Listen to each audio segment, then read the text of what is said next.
ಮಾಗಡಿಗೆ ಸಚಿವರಾಗಿ ಬರ್ತಾ ಇದ್ದೀರಾ, ಯಾವ್ಯಾವ ಕಾರ್ಯಕ್ರಮ ಇರುತ್ತೆ ಸರ್? ಏನಿಲ್ಲ, ನಾಳೆ ಬರೀ ದೇವ್ರ ದರ್ಶನ ಅಷ್ಟೇ.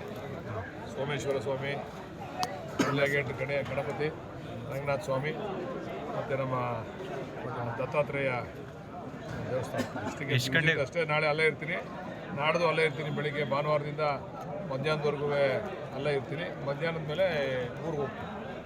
ಸರ್, ನೀವು ಪ್ರತಿ ಬಾರಿ ಹೇಳ್ತಾ ಇದ್ರಿ ಕ್ಷೇತ್ರ ಅಭಿವೃದ್ಧಿ ಆಗಬೇಕು ಅಂತ ಅಂದರೆ ಆಡಳಿತ ಪಕ್ಷ ಇರಬೇಕು ಅಂತ. ಆಡಳಿತ ಪಕ್ಷದ ಜೊತೆಗೆ ತಾವು ಮಂತ್ರಿ ಕೂಡ ಆಗಿದ್ದೀರಾ, ಜೊತೆಗೆ ಜಿಲ್ಲಾ ಜವಾಬ್ದಾರಿಯನ್ನು ಕೂಡ ಹೊತ್ತಿದ್ದೀರಾ ಸರ್. ಈ ಮಾಗಡಿ ಕ್ಷೇತ್ರ ಯಾವ ರೀತಿ ಅಭಿವೃದ್ಧಿ ಮಾಡ್ತೀರಾ ಸರ್? ಮುಂದೆ ನೋಡಿರುತ್ತೆ ನೀವು. ಈಗಾಗಲೇ ಅಭಿವೃದ್ಧಿ ಆಗ್ತಾ ಇದೆ. ವಿಶ್ಲೇಷಣೆ ಮಾಡೋಣ, ಕೂತ್ಕೊಂಡು ಒಬ್ರಿಗೊಬ್ರು ಚರ್ಚೆ ಮಾಡೋಣ. ನೀವು ಏನೋ ನಿಮ್ಮ ಅಭಿಪ್ರಾಯಗಳನ್ನ ನೀವು ತಿಳಿಸಿ, ನಿಮ್ಮ ಸಲಹೆಗಳನ್ನ ಕೊಡಿ. ಖಂಡಿತ ತಗೊಂಡು ನೀವೇನು ನಾನೀಗೇನೋ ಒಂದು ಮಾಡ್ತಾ ಇದ್ದೀನಿ, ಅದ್ರ ಬಗ್ಗೆ ನಿಮ್ಮ ಹತ್ರ ಹಂಚ್ಕೊತೀನಿ. ನೀವು ಇನ್ನೇನಾದರೂ ವಿಶೇಷವಾಗಿ ಮಾಡಬೇಕು ಅಂತಂದರೆ ಮುಂದಿನ ದಿವಸದಲ್ಲಿ ಮಾಡೋಣ ಅದನ್ನು. ಖಂಡಿತ ಅಧ್ಯಯನ ಸೋಮವಾರ ಮಂಗಳವಾರ ಇದೆ. ಎಲ್ಲೆಲ್ಲಿ ಭೇಟಿ ಕೊಡ್ತೀವಿ. ನೀವು ಇದನ್ನು ಹಾಕ್ತೀನಿ ನಾನು. ಸೋಮವಾರ ನಾನು ಎಲ್ಲ ಜಿಲ್ಲೆಗಳಿಗೂ ಎಲ್ಲ ತಾಲೂಕುಗಳಿಗೂ ಭೇಟಿ ಕೊಡ್ತಾ ಇದ್ದೀನಿ. ಸೋಮವಾರ ಚನ್ನಪಟ್ಟಣ, ಕನಕಪುರ, ಹಾರೋಹಳ್ಳಿ, ರಾಮನಗರ ಮಾಡ್ತೀನಿ. ಮಂಗಳವಾರ ಬೆಳಿಗ್ಗೆ ಮಾಗಡಿಗೆ ಬರ್ತೀನಿ. ಮಾಗಡಿ ಮಾಡಿಕೊಂಡು ಮಧ್ಯಾಹ್ನ ಮೀಟಿಂಗ್ ಇರ್ತದೆ. ಘೋಷಣೆ ಆಗ್ಬೋದಾ ಸರ್? ಇಲ್ಲ, ಅದ್ರ ಬಗ್ಗೆ ಅದು ಒಂದು ಕೆಲವು ಟೆಕ್ನಿಕಲ್ ಕಾರಣಗಳಿರ್ತವೆ, ಅದನ್ನು ನೋಡ್ಕೊಂಡು ಘೋಷಣೆ ಮಾಡ್ತಾರೆ. ಇದು ಸುವರ್ಣ ಯುಗ.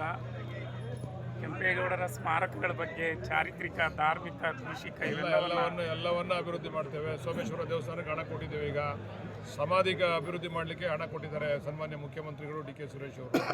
ಎಲ್ಲವನ್ನೂ ಅಭಿವೃದ್ಧಿ ಮಾಡ್ತೀವಿ. ಕೆಂಪೇಗೌಡರಿಗೆ ಸಂಬಂಧಪಟ್ಟಂಥದ್ದು ಬರೀ ಇಲ್ಲೇ ಅಲ್ಲ, ಚಿತ್ರದುರ್ಗದಲ್ಲೂ ಕೂಡ ಅಭಿವೃದ್ಧಿ ಮಾಡಬೇಕು ಅಂತ ರಂಗನಾಥ್ ಅವರು ಅಲ್ಲೂ ಕೂಡ ಮಾಡ್ತಾ ಇದ್ದೀವಿ. ಅನೇಕ ಕಾರ್ಯಕ್ರಮಗಳಿದ್ದಾವೆ. ನಿಮ್ಮ ಸಲಹೆಗಳ ಮುಖಾಂತರ ತಗೊಂಡು ಚರ್ಚೆ ಮಾಡೋಣ. ಅಭಿವೃದ್ಧಿ ಇವಾಗ ಕೆಂಪಾಪುರಿಗೆ 30 ಕೋಟಿ ಕೊಟ್ಟಿದ್ದಾರೆ. 30 ಕೋಟಿ, ಇನ್ನೂ 30-40 ಕೋಟಿ ಬೇಕಾಗ್ತದೆ. ಅದನ್ನು ನೋಡ್ಕೊಂಡು ಮಾಡ್ತೀವಿ. ನೀವು ಕಾರ್ಯಕ್ರಮಗಳು ಅಭಿವೃದ್ಧಿಗಳೆಲ್ಲ ಮಾಡ್ತಾ ಇದ್ದೀರಿ, ಮಾಹಿತಿ ಕೊಡೋದ್ರೆ ಸ್ವಲ್ಪ ಕೊಡ್ತಾ ಇದೆ ಇಲ್ಲಿ. ಈಗ ಸರ್ಕಾರದಿಂದ ಮಾಹಿತಿ ಕೊಡ್ತಾರೆ. ನಮಗೆ ಮಾಹಿತಿ ಕೊಡೋದಕ್ಕೆ ಸ್ವಲ್ಪ ಕೊಡ್ತಾ ಇದೆ. ನೀವು ಮಾಹಿತಿ ತಗೋತಾ ಇಲ್ಲ ಅಷ್ಟೇ. ಸರ್, ಚಕ್ರಭಾವಿ ಕೆರೆ ತುಂಬ ಅದು ಯಾವಂತ ಆಯ್ತಲ್ಲ, ಕೆಲಸ ಮಾಡ್ತಾವನು ಈಗಾಗಲೇ. ಇದರಿಂದ ಏನು ವೈಜಗುಡ್ಡದಿಂದ ಕೆಲಸ ಪ್ರಾರಂಭ ಆಗಿದೆ. ಅಲ್ಲಿ ಜಾಕ್ವೆಲ್ ಕೆಲಸ ನಡೀತಾ ಇದೆ. ಇನ್ನು 6 ತಿಂಗಳಲ್ಲಿ ನಾವು ಚಕ್ರಭಾವಿ ಕೆರೆಗೆ ನೀರು ಕೊಡ್ತಕ್ಕಂಥ ಕೆಲಸ ಮಾಡ್ತೀವಿ. KPSC ಶಾಲೆ ಕೂಡ ಆಗಿದೆ. ಒಂದು ದೊಡ್ಡ ಕಾರ್ಯಕ್ರಮ ಮಾಡ್ತೀವಿ. KPSC ಶಾಲೆನೂ ಕೂಡ ಪ್ರಾರಂಭ ಮಾಡ್ತಾ ಇದ್ದೀವಿ. ಚಕ್ರಭಾವಿನಲ್ಲಿ ಬಹಳಷ್ಟು ಕಾರ್ಯಕ್ರಮಗಳನ್ನ ಮಾಡ್ತಾ ಇದ್ದೀವಿ. ನೀರಾವರಿ ಮತ್ತು ಜನಪದ ಕಲೆಗಳ ಉಳಿಸೋದು ಮತ್ತು ಆದಿವಾಸಿ ಮೂಲ ಬುಡಕಟ್ಟು ಸಮುದಾಯಗಳಿದೆ. ಒಟ್ಟಾರೆಯಾಗಿ ನಾನು ಹೇಳ್ತಲ್ಲ ನಿಮಗೆ, ನಾವೆಲ್ಲ ಸೇರಿ ಚರ್ಚೆ ಮಾಡೋಣ. ಏನಾಗಬೇಕು ಅಂತ ತಾವು ಸಲಹೆ ಕೊಟ್ಟರೆ ಅದನ್ನು ಮಾಡೋಣ ಖಂಡಿತ. ನಾನು ಏನು ಮಾಡಲಿ, ಅವ್ನು ಹೊಡಿಬೇಕಷ್ಟೇ. ಹೊಡೆದ್ರೆ ಓಡೋಗ್ಬಿಟ್ರೆ ಕೆಲಸ ನಿಂದೋಯ್ತದೆ. ಇನ್ನೊಬ್ಬ ಇವನು ಬಂದು ಮಾಡೋ ಅಷ್ಟೊತ್ತಿಗೆ ಇನ್ನು 5 ವರ್ಷ ಆಯ್ತದೆ. ಭಾಳ ತಾಳ್ಮೆಯಿಂದ ಅವನ ಕೈಯಲ್ಲೇ ಮಾಡಿಸ್ಬೇಕು ಅಂತ ಭಾಳ ತಾಳ್ಮೆಯಿಂದ ಮಾಡಿಸ್ತಾ ಇದ್ದೀನಿ. ನನಗೂ ನಿಮ್ಗೆ ಎಷ್ಟು ಆಕ್ರೋಶ ಇದೆ ಅಷ್ಟು ಆಕ್ರೋಶ ಇದೆ. ಬಟ್ ಆಕ್ರೋಶ ವ್ಯಕ್ತಪಡಿಸಿದ್ರೆ ಕೆಲಸ ಆಗಲ್ಲ. ಅಲ್ಲಿ ಮೊದಲು ಅವನು ಮಾಡೋ ಸಂದರ್ಭದಲ್ಲಿ ಕೊಳ್ಳೇಗಾಲದ ಕಡೆ ಹೋಗಿ ಮಾಡ್ಬಿಟ್ಟ, ಕಡೆಯಲ್ಲಿ ಇಲ್ಲಿ ಬಂದ ಅವ್ನು ಕಡೆದಾಗಿ. ಇಲ್ಲಿ ಏನಾರ ಪ್ರಾಬ್ಲಮ್ ಆದರೆ ಹೊರಟೋಯ್ತಾನೆ. ಇನ್ನು ರೀಟೆಂಡರ್ ಅಂತಂದ್ರೆ ಇನ್ನೂ 3-4 ವರ್ಷ ಆಗ್ಬಿಡ್ತದೆ. ಅದಕ್ಕೋಸ್ಕರ ಸ್ವಲ್ಪ ತಾಳ್ಮೆಯಿಂದ ಅವನ ಕೈಲೇ ಮಾಡಿಸ್ತಾ ಇದ್ದೀನಿ. ಖಾತೆ ಹಂಚಿಕೆ ಇವತ್ತು ಸಂಜೆ ಒಳಗಡೆ ನಾನೇ ಮುಖ್ಯಮಂತ್ರಿ ನಡೀರಿ. ಯಾವ ಖಾತೆ ಹಂಚಿಕೆ? ಅವರೇ ಮುಖ್ಯಮಂತ್ರಿಗಳು, ಯಾವ ಖಾತೆ ಕೊಟ್ಟರು ಮಾಡ್ತೀವಿ. ಚರಿತ್ರೆಯಲ್ಲಿ ನಾವು ಅದನ್ನ ಬಗ್ಗೆ ತಲೆ ಕೆಡಿಸ್ಕೊಳಕ್ ಹೋಗಿಲ್ಲ. ಅದೆಲ್ಲ ಮುಖ್ಯಮಂತ್ರಿಗಳಿಗೆ ಆಯ್ಕೆ ಮಾಡಿ ಬಿಟ್ಬಿಟ್ಟಿದ್ದೀವಿ. ಚರಿತ್ರೆಯಲ್ಲಿ ತಮ್ಮ ಹೆಸರು ಉಳಿತಕ್ಕಂಥ ಸಾತನೂರು, ಕಲ್ಯ, ಭೈರವದುರ್ಗ ಹೇಳದ್ನಲ್ಲ, ನಿಮ್ಮ ಹತ್ರ ಎಲ್ಲ ಚರ್ಚೆ ಮಾಡಿ ಮಾಡೋಣ. ಎಲ್ಲ ಅಭಿವೃದ್ಧಿ ನಿಮ್ಮ ಸಲಹೆಗಳು ತಗೊಂಡು ಮಾಡ್ತೀವಿ.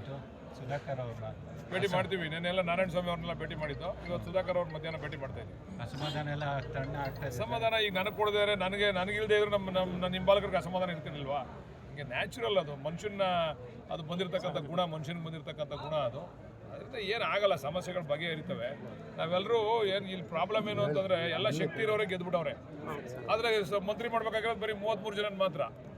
ಎಲ್ರಿಗೂ ಶಕ್ತಿ ಐತೆ. ಅವ್ರ ಸ್ವಂತ ಶಕ್ತಿ ಮೇಲೆ ಕಾಂಗ್ರೆಸ್ನ ಸುಮಾರು ಒಂದು 80-90 ಜನ ತಮ್ಮ ಸ್ವಂತ ಶಕ್ತಿ ಮೇಲೆ ಗೆಲ್ತಕ್ಕಂಥವ್ರು ಇದ್ದಾರೆ. ಇವ್ರನ್ನೆಲ್ಲರೂ ಎಲ್ಲಿ ಮಾಡೋದು? 33 ಜನನೇ ಮಂತ್ರಿ ಮಾಡಬೇಕಲ್ಲ, ಸ್ವಲ್ಪ ಗೊಂದಲ ಆಗ್ತದೆ. ಮಹಿಳೆಯರಿಗೆ ಅವಕಾಶ ಕೊಟ್ಟಿಲ್ಲ ಅಂತ ಹೇಳ್ತಾ ಇದ್ದಾರೆ. ಈಗ ಕೊಡ್ತೀವಿ. ಈಗ ಅದೊಂದು ಸೀಟ್ ರಿಸರ್ವ್ ಇಟ್ಟಿದ್ದೀವಿ. 13ನೇ ತಾರೀಕಿನ ಅಧಿವೇಶನ. ರಂಗಸೋಮೇಶ್ವರರ ಕೃಪೆ ಇರಲಿ. ಬಾಲಣ್ಣ ಮತ್ತು ಕುಟುಂಬದ ಹೆಸರು ಶಾಶ್ವತವಾಗಿ ದಾಖಲೆ ಆಗಲಿ. If you like this video, ಬೇಗ ಲೈಕ್ ಮಾಡಿ, ಕಾಮೆಂಟ್ ಮಾಡಿ, ಶೇರ್ ಮಾಡಿ ಹಾಗೂ ಯೋಯೋ ಟಿವಿ ಕನ್ನಡವನ್ನು ಸಬ್ಸ್ಕ್ರೈಬ್ ಮಾಡಿ.